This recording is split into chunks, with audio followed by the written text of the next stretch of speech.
ibadah puasa.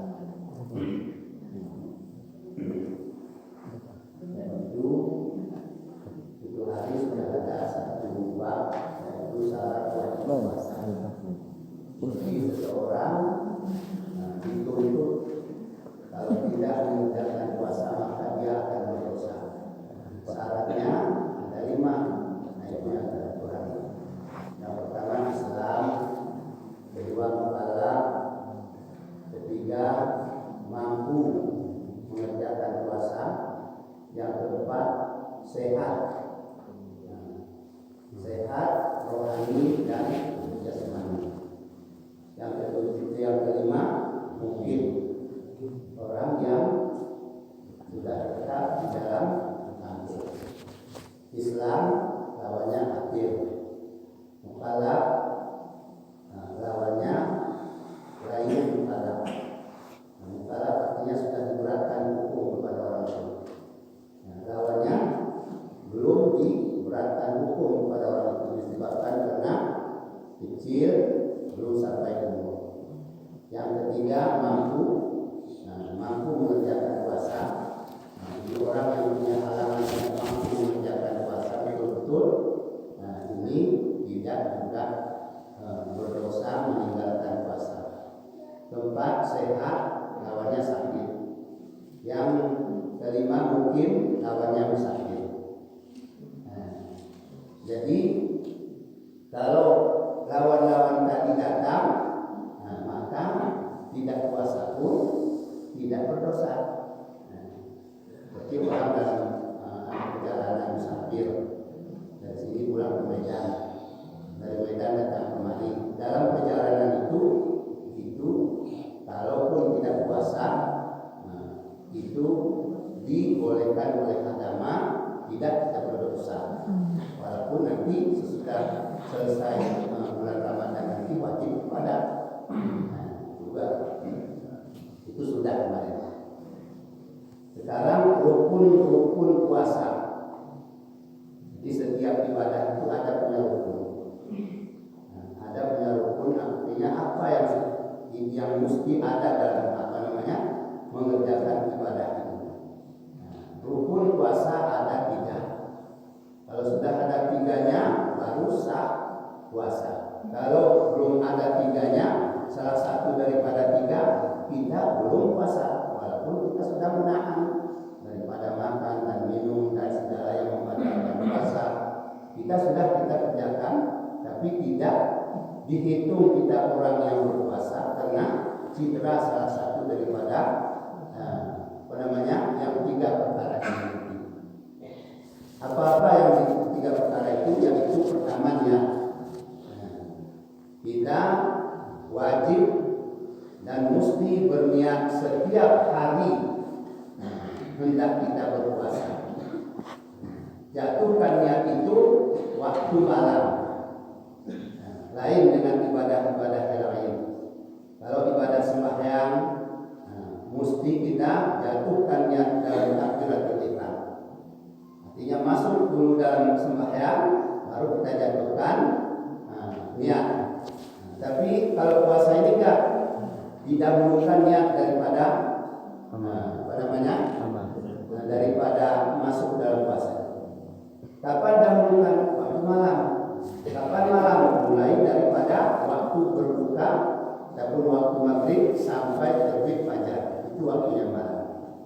Maka di situ antara yang 12 jam itu kapan pun bisa kita jatuhkan niat. Pada kapan umpama ambil waktu berbuka puasa, di situ terus jatuhkan niat. Sambil kita berbuka puasa, saja aku puasa besok hari. Itu kan 12 jam lagi kita baru mau berpuasa. Tapi di situ kita jatuhkan niat sudah sah. Karena niat ini dijatuhkan pada malam hari. Lain dengan kata sembahyang, wajib niat sembahyang dijatuhkan di waktu takbiratul ihram.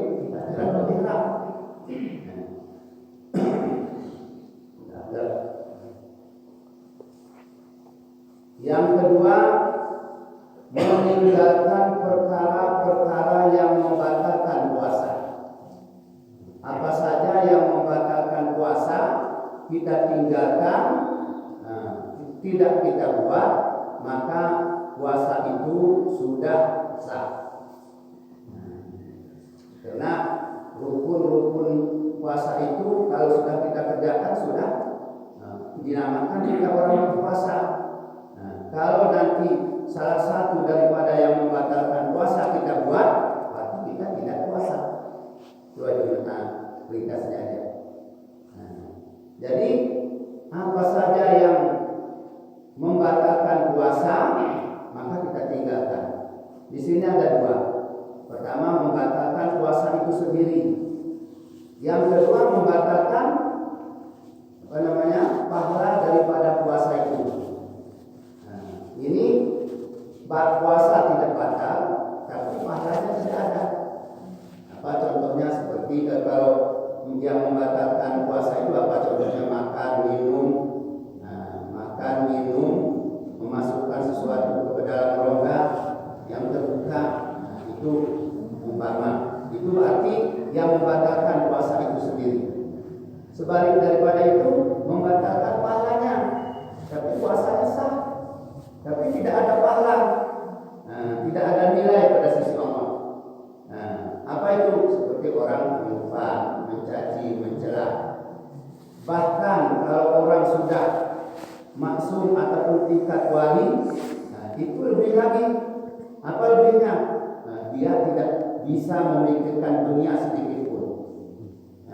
Sedikit pun tidak bisa memikirkan dunia. Selalu dia memikirkan Allah dan apa yang diperintahkan oleh Allah. Dia kerja juga dengan kita. Dia pergi ke kebun kadang-kadang. Dia berjalan ke pasar kadang-kadang. Dia puasa. Tapi berjalannya itu untuk akhirat. Pergi ke kebun untuk akhirat. Kalau dia bergeser sedikit, sudah batal puasanya. Oleh karena demikian, dia puasa orang yang khas, awasil khas. Kan gitu. Karena puasa ini sering disampaikan oleh para guru-guru kita, terbagi tiga. Pertama, puasa orang yang awam. Yang kedua, puasa orang yang khas. Yang ketiga, puasa orang awasil khas. Jadi hawasil khas ini mungkin kita tidak sanggup untuk sampai ke situ. Tapi kalau puasa khas bisa kita sampai ke situ dengan usaha yang sungguh-sungguh. Apa sungguh-sungguhnya? Jangan ada perkataan-perkataan, perbuatan-perbuatan yang sia-sia kita perbuatkan. Seperti mengumpat, mencaci, mencela, mengadu orang, mendomba orang. Ini membatalkan pahala puasa kita. Maka itu bisa kita tinggalkan dengan usaha-usaha kita masing-masing.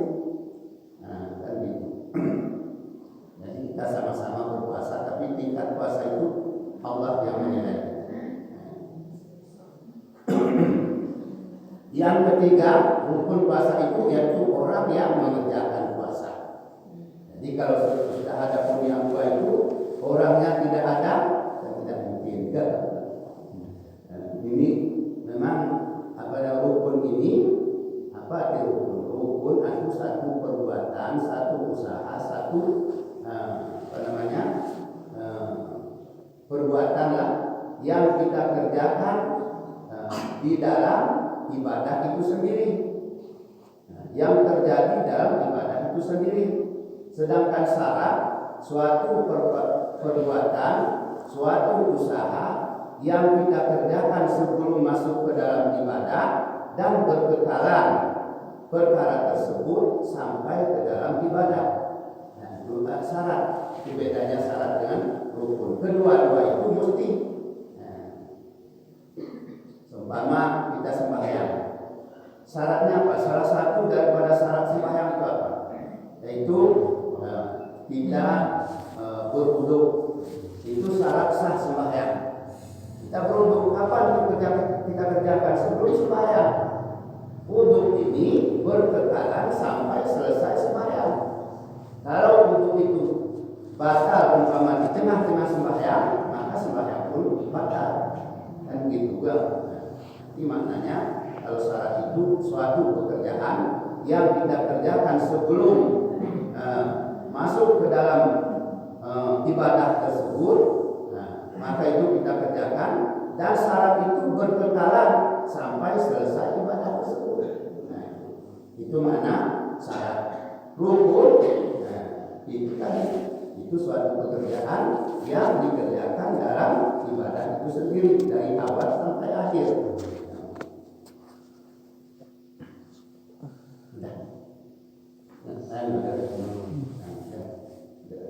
Kalau ada tambahan ada tambahan supaya mengerti kita, paham kita dalam apa yang kita kerjakan dalam ibadah. Pertanyaan ataupun tambahan itu supaya sudah habis kita tambah lagi. Memasukkan itu kok gitu, jadi memasukkan dalam tenggorokan kan membatalkan puasa. Memasukkan dalam tenggorokan itu. Jadi di dalam pemerintahan dia mengatakan tidak membatalkan puasa. Vaksin. Nah, itu mah itu contohnya. Masuk ke dalam itu pun nggak satu membatalkan puasa. Membatalkan kalau menurut kita pahami dari apa yang kita pelajari, kita temukan dalam kitab kita membatalkan. Karena di situ artinya apa? Memasukkan sesuatu ke dalam rongga yang terbuka melalui mata, melalui telinga, melalui hidung, mulut, dua kemaluan. Jalan itu kita memasukkan sesuatu lewat daripada batas zahir dan batin, itu sudah batalkan puasa. Kalau mulut gimana anunya? Apa batasnya? Kerongkongan kita. Tapi kalau lidah belum. Jadi kalau lidah itu belum, kita maknanya membatalkan puasa dan belum memasukkan ke dalam rongga yang terbuka. Jadi kalau umpamanya kita masak sayur, maka sudah berasin ataupun belum bisa masukkan ke lidah. Tapi dengan syarat jangan nanti masuk yang itu sedikit pun tidak boleh masuk ke dalam lewat daripada rongga kita. Di situ kita takut karena kita sekarang ada udah kering begitu masuk sedikit, ditariknya terus itu takut kita. Tapi kalau bisa dibatasi bisa. Satu. Yang kedua menahan makan dan minum. Apa itu makan? Makan setiap sesuatu yang keras, lawan daripada yang cair, bukan cair dia sedikit pun, itu sudah membatalkan puasa. Seperti umpama kita masukkan dalam mulut kita benda kecil, umpamanya ada satu rumput di sini namanya soinibu. Saya ini dia ada bunganya itu ada seperti serat-serat ya. Seratnya itu kan kecil aja. Kita masukkan dalam mulut kita masuk dalam rongga terus, itu sudah dinamakan dengan makan. Bukan makan itu mesti nasi. Apapun sesuatu lawan daripada yang makan benda keras itu benda cair. Benda cair bukan air saja kita minum. Air liur pun. Air liur kalau sudah keluar dari mulut, sudah di bibir kita, nanti dihisap lagi umpama masukkan ke dalam, udah diminum namanya itu. Batal puasa. Jadi daerahnya dikelilingi daerahnya puasa. Batal. Jadi kalau kita dia, mau kita batasi ke mana puasa, itu batal puasanya. Saya berkumur-kumur setelah siang hari itu makruh saja, bukan membatalkan puasa.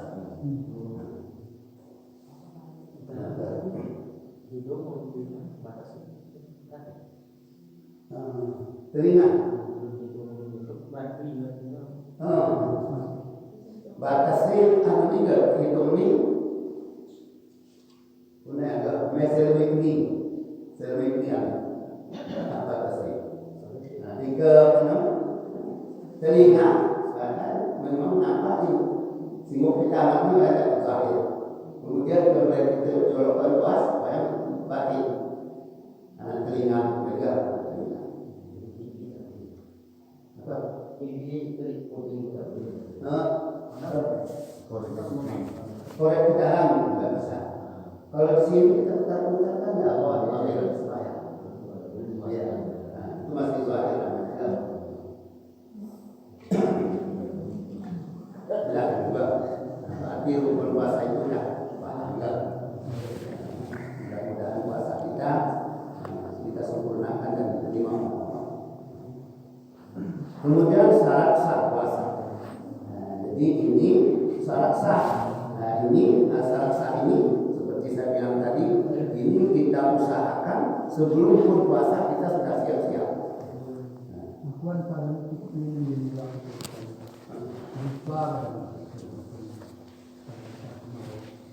kumur-kumur dengan masukkan air ke dalam itu. Ini apa tak? Berkingat. Masukkan air ke dalam itu mana? Susah kita membatasi. Ini masuk pasar. Jadi pertama sekali kena lupa itu tidak mandi. Lupa itu sebenarnya ada dalam kitab itu hadiah kepada Allah kita. Kalau lupa, umpama kita sudah biasa makan ataupun pulang dari kebun kita sudah haus, situ terus kita minum, sudah habis satu gayung kenyang. Loh, kenapa saya puasa? Seketika terus sah puasa kita. Itu hadiah Allah untuk kita. Hadiah. Jangan lagi semua minum lagi. Hadiah lagi.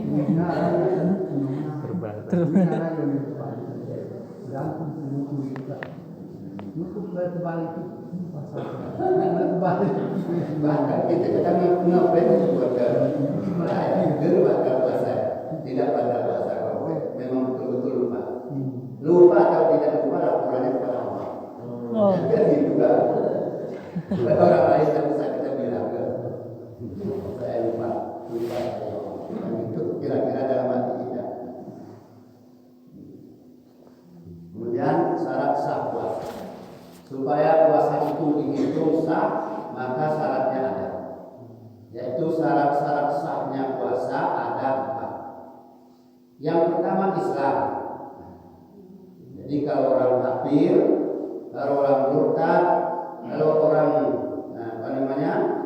non Islam lah, maka ini walaupun dia berpuasa, berniat dia meninggalkan segala perkara yang membatalkan, dia belum puasa. Dia tidak puasa karena tidak ada syarat. Imam munafik sah? Ya. Imam munafik kan? Imam munafik tidak berilah menjadi kufur sah puasa. Tapi ada munafik ini kan sudah kufur dia memang. Sudah kufur memang itu tidak sah puasanya. Dan dalam memang sebahagian daripada orang wajib suratan maka waminan nasi mayakun aman nabilah wajib akhir. Kau ya jenis orang munafik. Katanya dia orang beriman, katanya tidak beriman, tidak kufur. Kalau sudah kufur tidak ada satu bahasanya. Karena munafik ini kadang-kadang ada tingkatnya. Kadang munafik kecil aja. Karena termasuk orang munafik, orang mendusta. Kan itu juga. Jadi Islam pertama mesti dia Islam. Kalau tidak belum Islam, belum sah puasa.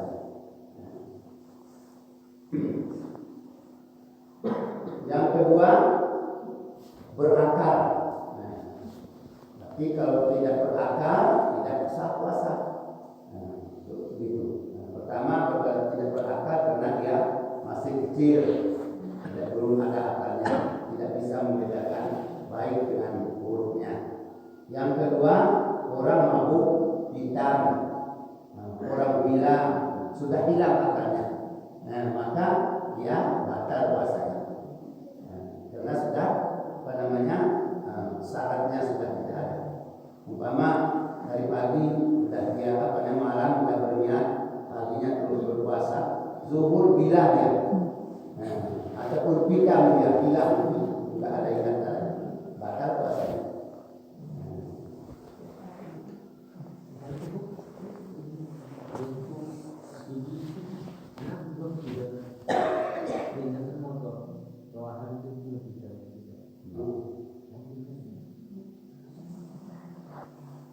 Kepulauan peningan turun batal puasanya.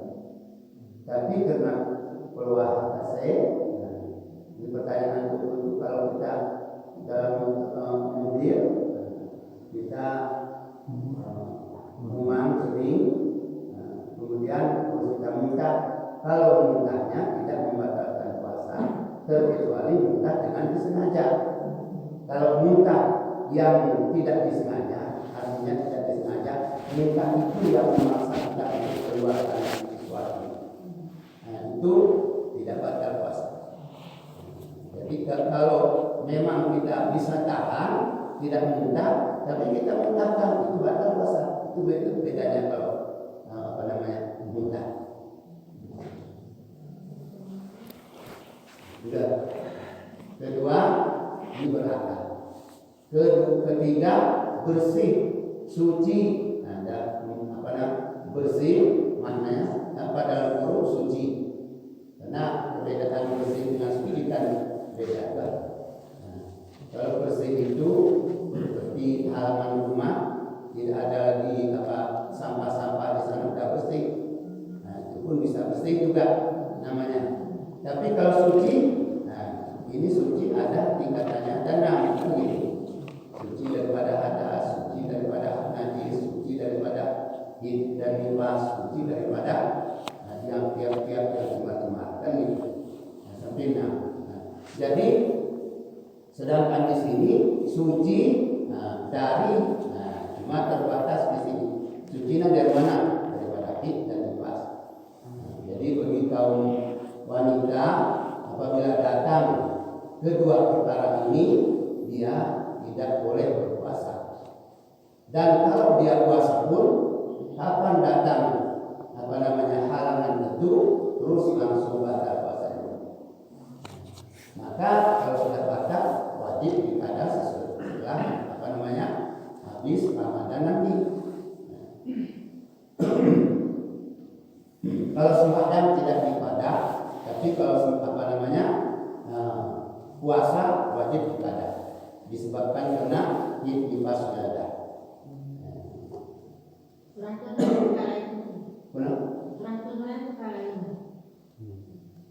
Ini urusan kala kade, bayaran jika ikalaye wan punoya, kami perintahnya wan punoya.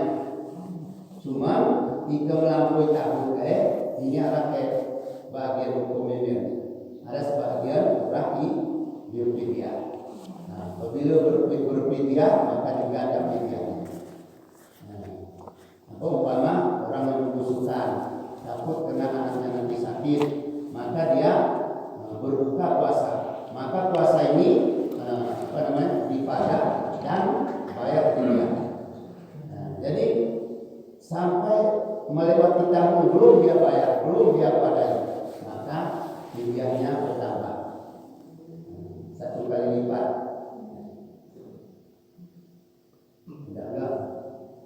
Yang keempat, mengetahui akan adanya waktu yang bisa diterima untuk mengerjakan puasa menurut syarat. Jadi ini kan umum, puasa sunat ataupun puasa wajib. Ini mesti kita waktu dan mesti kita ketahui bahwa waktu itu bisa puasa. Antara lain, contohnya kalau puasa Ramadan, umpama hari Sabtu, kita ragu-ragu, ini apakah sudah masuk Ramadan atau ini masih dalam Syaban. Ini hari Sabtu namanya, hari ragu-ragu, maka ini tidak boleh kita tidak berpuasa. Kemudian akhir Ramadan, itu juga begitu. Kemudian hari Tasyrik, itu kan tidak boleh puasa, berarti tidak menerima puasa di sana. di situ kita puasa, itu tidak sah puasa kita. Orang hari raya haji, orang hari raya fitrah, kita puasa pada hari itu puasa kita itu tidak sah karena tidak ada syaratnya. Hari itu tidak menerima untuk puasa. Ini mengetahui akan adanya waktu yang bisa diterima untuk mengerjakan puasa menurut syarat. Ini contohnya satu lagi, hari itu kita tidak berniat, tidak berniat kita waktu malam. Waktu hari teringat jam 8 teringat, saya belum berniat. Di situ hari itu tidak menerima untuk kita berpuasa. Apabila puasa itu puasa wajib, kalau puasa sunnah nanti ada 3 ya. Ada kecualinya. Itu kalau puasa sunnah itu kalau belum ada yang membatalkan puasa kita kerjakan pada hari itu, mulai daripada terbit fajar sampai pada jam yang mau kita berpuasa, belum ada yang membatalkan puasa kita kerjakan. Cuma malamnya nggak berniat kita, tidak ada cita-cita perlu berpuasa. Tapi karena paginya, saya pagi ini puasa aja sampai Senin dan Kamis atau lain puasa sunnah, itu bisa. Itu bisa kita lanjutkan terus puasa kita mulai dari jam 8 sampai hari akhir. Ini tuh mulai terus meninggal makan kekurik itu. Makan kekurik ya sunnah. Jadi kita gerbang bermasalah. Tapi kita menyambung puasa. Berarti kita makan kekurik pasar. Kalau menyambung itu bahasa Jawa masuk puasa waktu.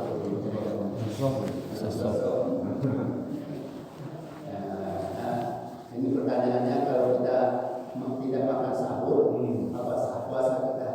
Saya jawab sah, karena bukan menjadi syarat makan sahur, hanya sunnah makan sahur itu.